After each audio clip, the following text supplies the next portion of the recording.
context of this is something that my dad actually introduced me to probably about 3 or 4 years ago, around the time Moula was just starting to kick off.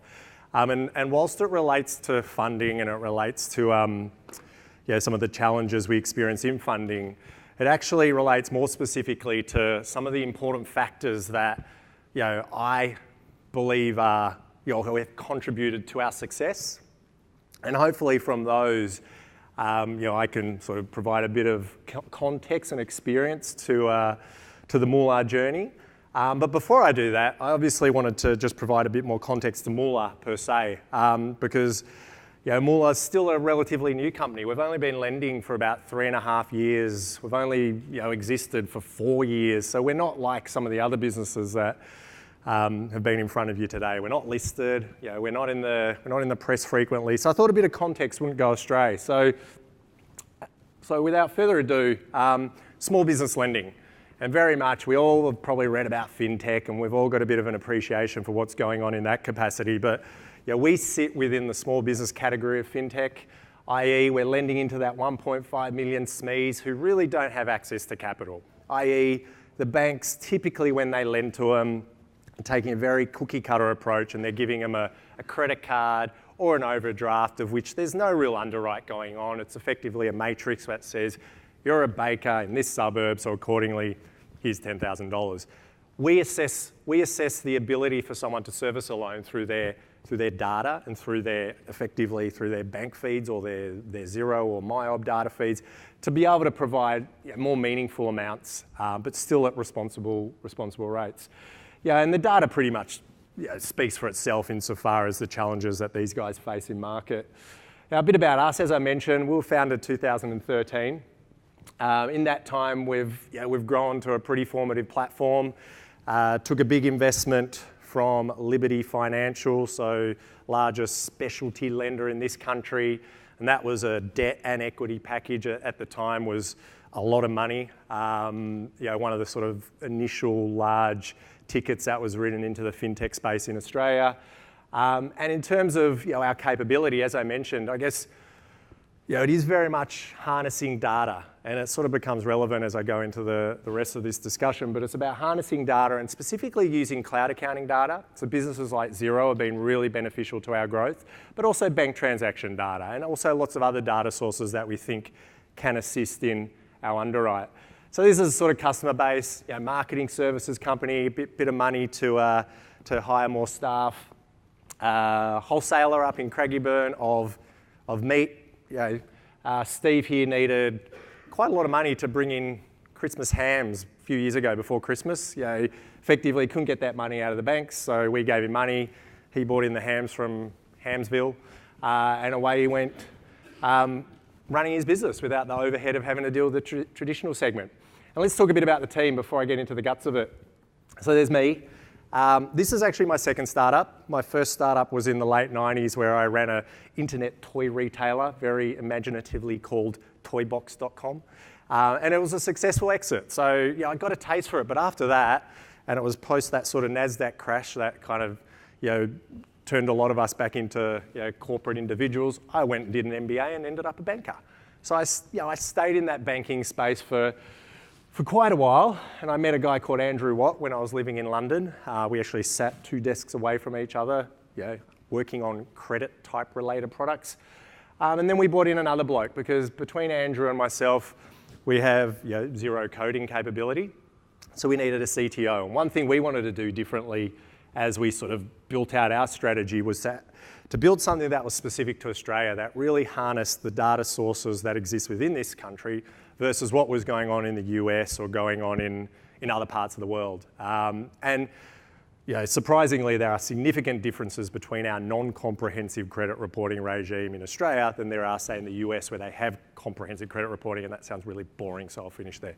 But as you can see, a bit of experience amongst the team. So away we went. So there's the context. Now let's get into what I perceive, or not even what I perceive, what a lot of people perceive as top 5 indicators of startup success. And I'm going to borrow very heavily off a guy called Bill Gross. Bill Gross, who's not the guy who manages fixed income portfolios for PIMCO, if you know him, he's another guy who actually probably set up one of the very early incubators in Silicon Valley back in the 90s, back when we were still using dial-up modems. This bloke started up an incubator called Idea Lab. And so Bill took that experience, which he funded around 100 companies, and then he looked at another 100 companies, and he basically said, well, what were the success factors that contributed to the successful exit or otherwise of said business? And obviously, when you look at 200 businesses, there's a lot of successes and there's probably more failures. So accordingly, this is what he came up with. And I will suggest, if you've got 7 minutes, because it's literally 7 minutes, jump online, Bill Gross TED Talk, and he goes into sort of the specific detail. But what I want to do is sort of make it relevant to us. So what does he talk about? The idea, the aha moment. I came up with an idea.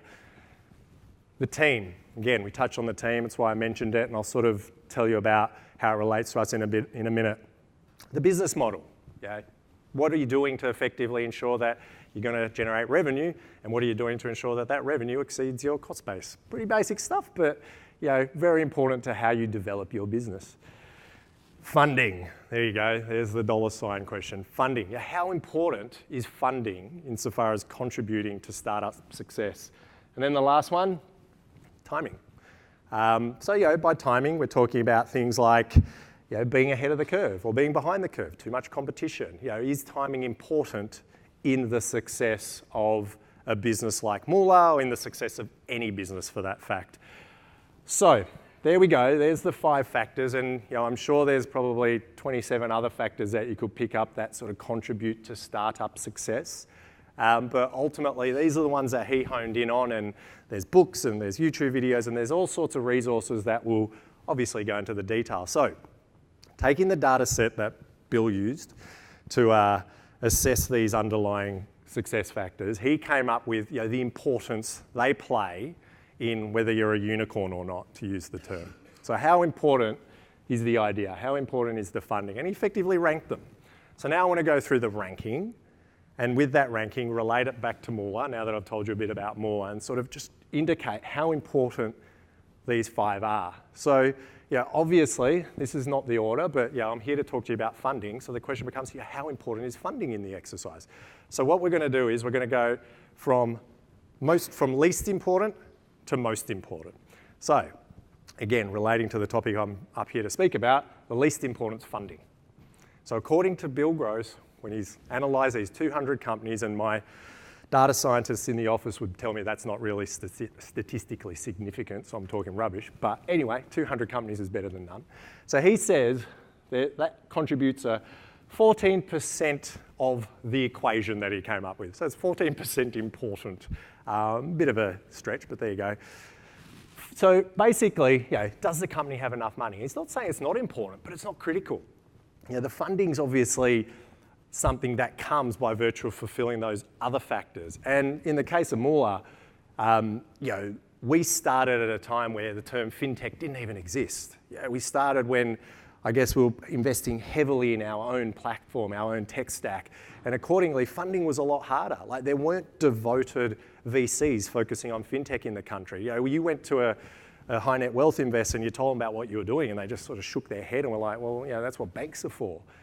So funding was a challenge in the early days, and by virtue of that, it kind of wasn't that important to us. And accordingly, we spent more time focusing on some of the other factors to contribute to our success. So moving on, business model.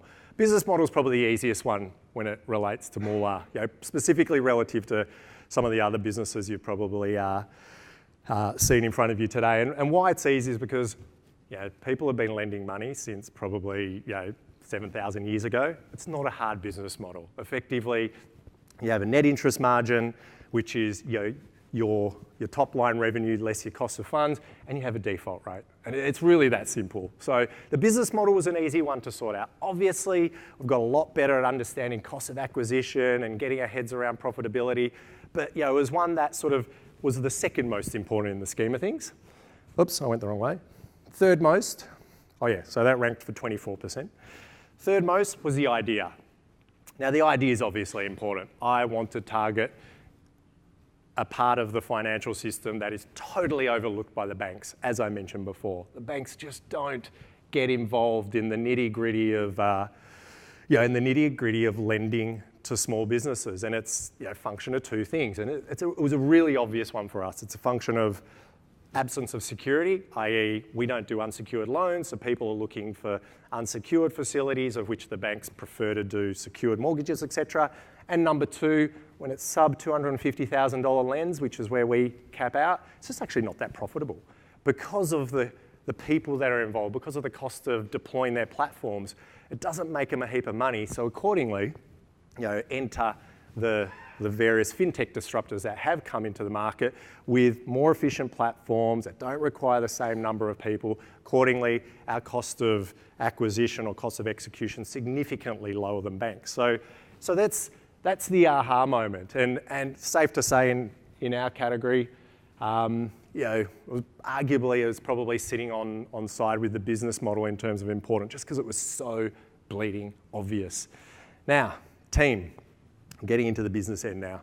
The team was obviously critical, and I think everyone probably would agree with this thesis. Bringing the right founders together day one makes a fundamental difference. Fundamental. And I think with us it worked really well because we had two guys out of banking, one that was more of an execution guy, the other one that was probably more of a deal guy and perhaps a bit of a talker, that would be me. And then we had a technologist. And the three of us kind of came together such that I took responsibility for getting Liberty into the business. I took responsibility for building out a register that I thought worked for the longevity of our company. Andrew, who's a really capable execution guy, he's our COO. He runs around and he ensures that we're capable of adapting and doing what we need to do to face the day-to-day. And it goes without saying, having the team that can adapt and navigate through that sort of really challenging cycle of running a startup to a scale up to a proper business is just, it's critical. It's absolutely critical. And funnily enough, in that TED talk that I mentioned previously, he quotes Mike Tyson in reference to this concept of being adaptable, which is kind of weird quoting Mike Tyson. But what Mike Tyson said was, everyone has a plan until you get punched in the face. And that is, without a doubt, what running a startup is all about. So team, that came in 32%. So that kind of leaves us with what was the most important factor in running or succeeding in a startup, and it's timing. Which is somewhat interesting because it suggests that that factor of luck, and that saying you make your own luck, is playing a really important part in whether you succeed or not when you start your own business. And when Bill did his analysis, that was the one thing that made a fundamental difference, regardless of team, regardless of funding, regardless of all of those points we spoke about. So let's talk about a few examples insofar as timing is concerned, and more specifically, let's relate it to Moula. There's obviously a few logos down there that we're all really familiar with. The two, Airbnb and Uber, are probably ones we're all well and truly across in the context of, they came to market, notwithstanding, Airbnb had been looked over by, the hundreds of people who they went and engaged to fund the business in the early days, but they went to market in the recession in the US, where people kind of were comfortable paying a bit of money to sleep on someone's couch or get into a stranger's car. It was the right time to start a business like that. YouTube's a great one because if you go prior to YouTube, there were lots of video streaming companies that came to market when the internet first started. Problem was, no one had broadband. We're all operating our little dial-ups again. And it was only when YouTube rocked up with 50% penetration in the US of broadband, and plus they'd solved a lot of issues as they related to codecs and the sort. And I'm probably showing my age, but I remember it was really hard sort of actually streaming anything prior to, I think it was Adobe coming out with that codec problem, solving that codec problem. So YouTube just timed it perfectly. They didn't even have a business model when they first started. There wasn't an advertising model. And there you go. They are now clearly a very successful company that feeds the Google machine. So there's those three examples, but how does it relate to Moula? So with respect to Moula, the actual opportunity, i.e. the absence of funding into the small business segment, that was a given. That existed, and that's existed for probably 20 years. But I guess what happened in the last 10 years was access to data. So it was really a technological innovation that made the opportunity for Moula and for our other competitors in market a real one. And it was that technological opportunity that enabled us to suck information out of bank transaction feeds, to suck information out of accounting APIs, use that data to effectively do an underwrite by running our algorithm over that information and then going back to the client in real time, i.e. not after 2 weeks when a human being had sat down, with their, looked at balance sheet, P&L, etc. And that was the fundamental difference. It wasn't even a function of having a front-end capability and acceptance of using the internet to apply for loans. It was that real data-driven aspect that made a fundamental difference. And so we were the first small business lending platform to plug in a Yodlee feed, which is a bank aggregation feed, for example. And that was back in the day where we'd have customers call us up and we'd tell them effectively they needed to put in username and password into our portal, of which no one knew who the hell Moula was. And they just screamed blue murder. No one was interested. No one wanted to give us password, username, and totally fair enough. And that was pretty fundamental. Today, that never happens. People just sit there and go, yeah, not a problem. You're a lender, I get this. Maybe 1 in 20 might sort of show a bit of concern, but the bulk of people now understand that there's this portability of data as it relates to you as a small business. And then overlay that with the zero capability, and going back to the point that we have this negative credit reporting regime, overlay that with what is effectively another business that's grown because of access to that banking data, and you end up in a position where you're underwriting information that you couldn't do 5 years ago. And it's safe to say in Australia we're in a very unique position because of the absence of that bureau information. We've had no choice but to get even more granular as it relates to the bank transaction data and as it relates to the accounting API data. So our platform is probably world-class insofar as how it relates to some of the other platforms in the US, given that sort of strange scenario that exists with respect to timing. So that's the sort of bulk of the discussion I really wanted to touch on. I think we're very fortunate that we live in an era where there's a really strong ecosystem within Victoria that enables us to all get out there and do these things, and B, the timing's right to actually, I guess, to get out there and make the most of that said opportunity. And if this data set sort of says anything to you, because of the importance of timing, and I didn't click on the number, there you go, 42%, because of the importance of timing, it's going to contribute not only to our success, but to everyone else's success as they sort of push on the journey. So there you go.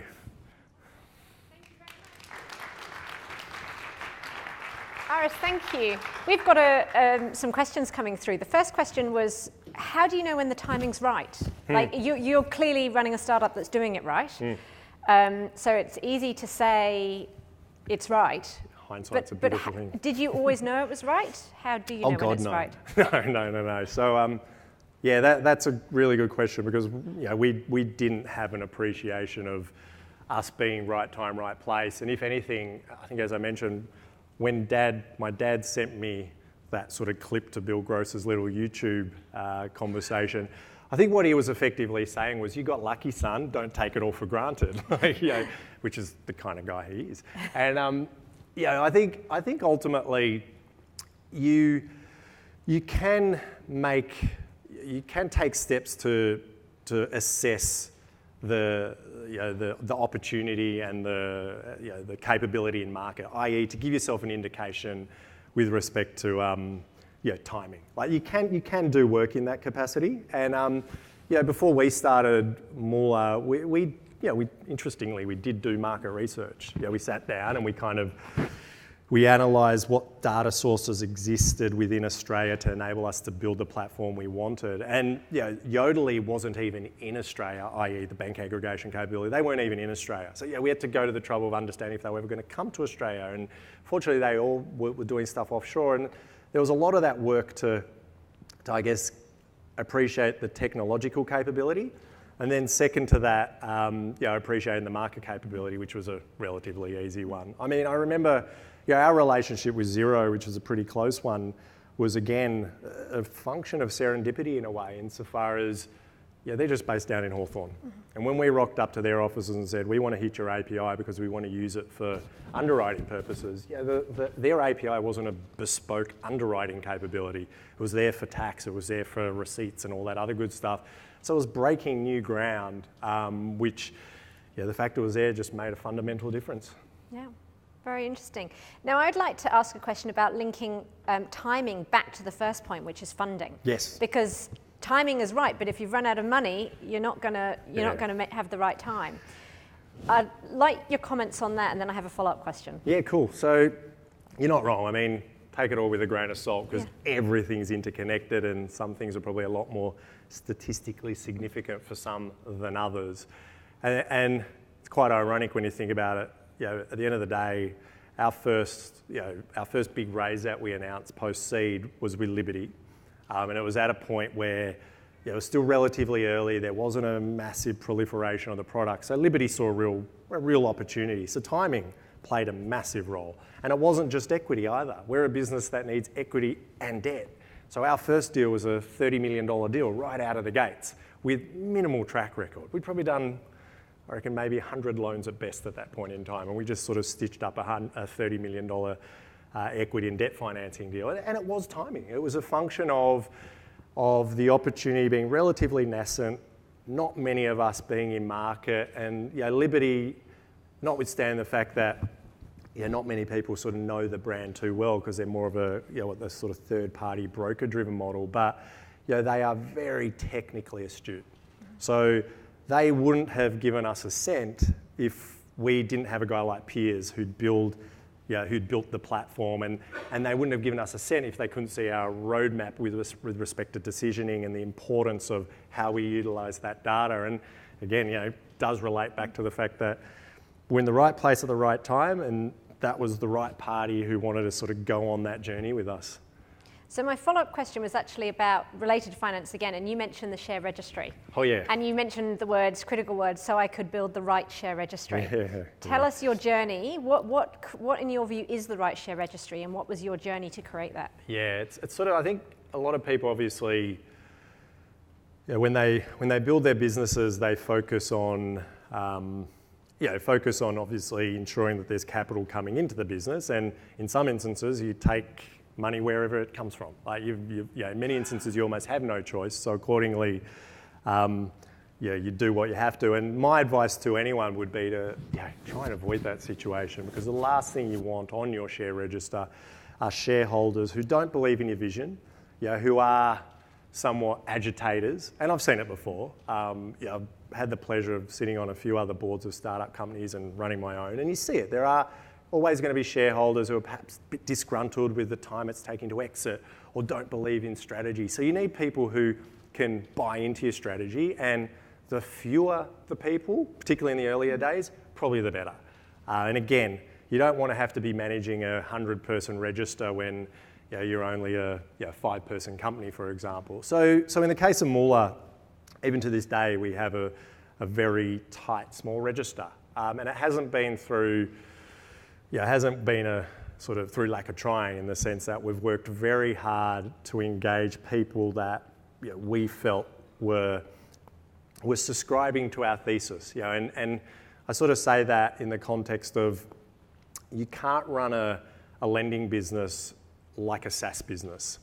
And there are some investors out there who just want to see that exponential growth and that hockey stick. Problem with doing that when you're running a lending book is suddenly you are lending to everyone, and lending to everyone effectively results in irresponsible lending. There's research that'll point to that 100 times over. Irresponsible lending, and then default rates that make it actually very hard to manage a business. So the challenge for us has obviously been ensuring we can bring in investors that will subscribe to that sort of non-hyper growth context. Still want to see growth, but do it in a measured way. And again, it's we've managed to keep it relatively tight over our journey. Taken probably 3 times longer than it should have. But we now have a register which is comprised of, as I mentioned, largest non-bank lender in the world, one of the biggest sort of listed small cap investors in the country, which is makes life a lot easier. Very good. And we've just had a question come through around Xero. You were talking about SaaS businesses, and of course Xero is critical to your business. Yep. How does working with a business that has started off as a cloud business compare to, say, one that is migrating to cloud? Yeah. We speak to Xero. We have relationships with MyOb, sort of referring to desktop. We deal with the new and the old in that regard. And I think it's been an interesting journey for us. And one of my fundamental learnings has been how a company of 5 or 10 people plugs into a company of 500 people or 300 people. And so it's not so much a function of whether they're sitting in or out of the cloud, but it's a function of whether they're going to give you the necessary attention to promote your brand and to make that partnership worth the effort. Because any partnership agreement, whether it's going out to dinner with their CEO or putting together a partnership agreement, takes effort. So you should only really embark upon that if you think there's going to be some form of return. Fortunately, newer businesses probably see the benefit of partnering up with smaller businesses because they were small 2 or 3 years ago. Older businesses, a little bit more challenging. So I guess, sort of answer your question funny way around, but the net result for us with respect to Xero was, they were a fantastic partner in the early days and they promoted us into their network and fortunately gave us direct access to the API so we could effectively do what we wanted to. And then net result is Chris Ridd, who was running Xero in Australia and built it from 5,000 subscribers to 350,000 subscribers, now sits on our board. And we've got an amazing advisor there who clearly understands that ecosystem, and similarly complement that with people who understand the financial ecosystem. And going back to the register, the board is clearly not something you just have to promote yourself to investors when you go to market for funding. It's something that you use to help you access your channel, you use to help you understand things you don't understand. They're there to be asked questions. So your register, going back to your other question, is critical to ensure you've got a point of contact to make sure you're doing the right thing, because it's safe to say half the time you don't know whether you're doing the right thing or the wrong thing, and going back to the whole nah thing. Yeah, absolutely. Wise advice. And Aris, thank you so much for your time this afternoon. Really Pleasure. Appreciate it. Please thank Aris. Thank you. Thank you. Thanks a lot.